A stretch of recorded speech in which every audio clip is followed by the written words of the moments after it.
New York Representative George Santos is now facing 23 charges accusing him of conspiracy and fraud.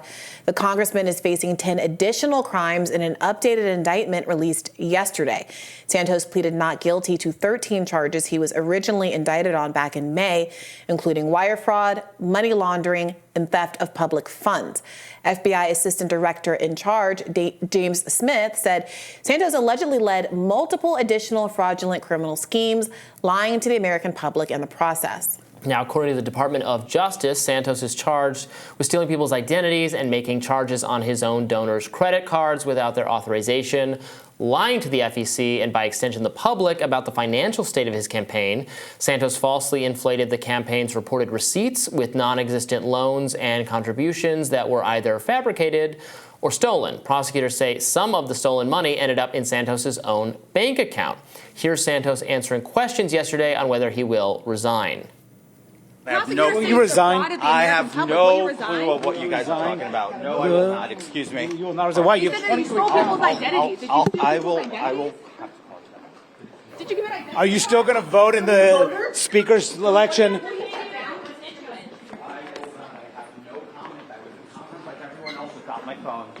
Why is it?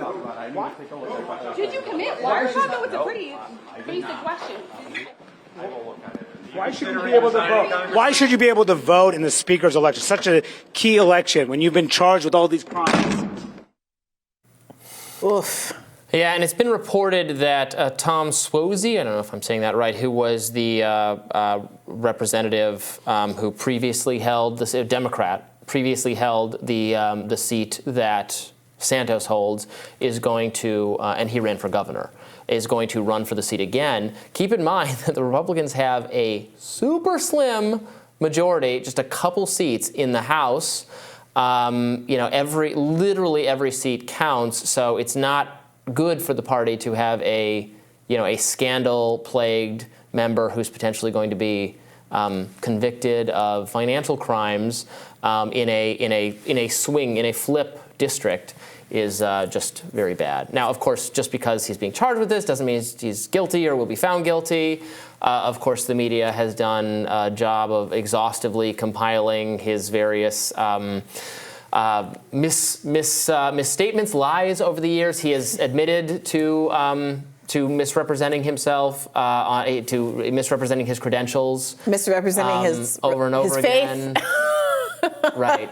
So he by his own admission, was extremely dishonest about misrepresented where he went to college. So misrepresenting everything. I mean, it seems except for his name. Right. He's not being charged with that. He's being charged with some campaign finance things. You opened up the door to him having being a serial fabulist, as they say. And also serially being fabulous if you look back into certain other aspects of his earlier life. Look, if he weren't a Congress member, this would be a hilarious kind of catch me as you can sort of tale of someone who reinvents themselves throughout time.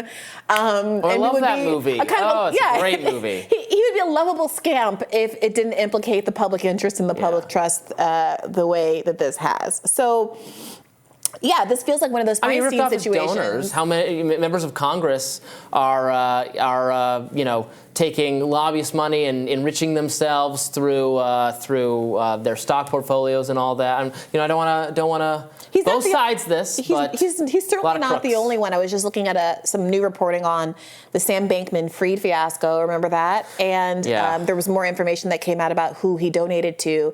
It was a big brouhaha on right media that he had donated to so many Democrats, including Biden. He donated to a lot of Democrats and a lot of Republicans. That's so that there's some more details about how many of Republicans he donated through his employee, and it's like everyone. He just gave money to like literally everyone.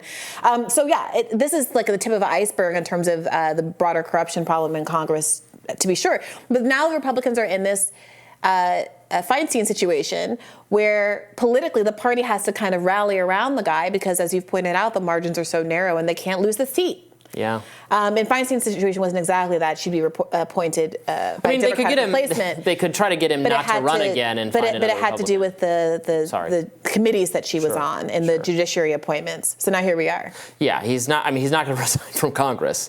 The question is, I'm sure he intends to run again to be, run for re-election.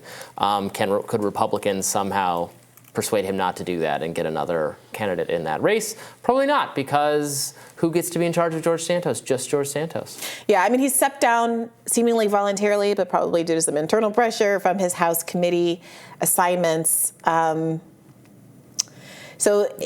I mean, he could just lose, in the Republican primary. There's a lot of, I think he's facing, 9 people are filing to run against him in the Republican primary. He could get, remember, Madison Cawthorn was another kind of Republican with kind of mired in scandal based on some things he had said, and there were some various, he accused his colleagues of being part of coke-fueled orgies or something. Do you remember that? And then wasn't there some revelation about his personal life that... I don't know that there was any revelations about his personal, I don't recall. Anyway, he got successfully primaried. Yes. I mean, there were some there were various embarrassing photos of him and things. It wasn't. Yes. I don't know that was beyond that, but. Yes. Republicans need to be careful. And you're saying there's a crowded primary. Sometimes that doesn't work out for the best in terms of getting the person who would best beat the Democrat. No, it doesn't. And given how important this seat is, Republicans should look alive and make sure they address this strategically. It's not clear that they will. I mean, I don't know if there was a world where if they had gotten on top of this earlier and condemned Santos earlier, if they would have been better off. What is kind of interesting is that it's very easy to forget about a story like this in the middle of our political climate. Right, and despite the colorful character of the accusations against him, what he's actually being charged with sounds like some pretty garden variety campaign finance violations of the stuff that are unfortunately routinely violated by political members all the time.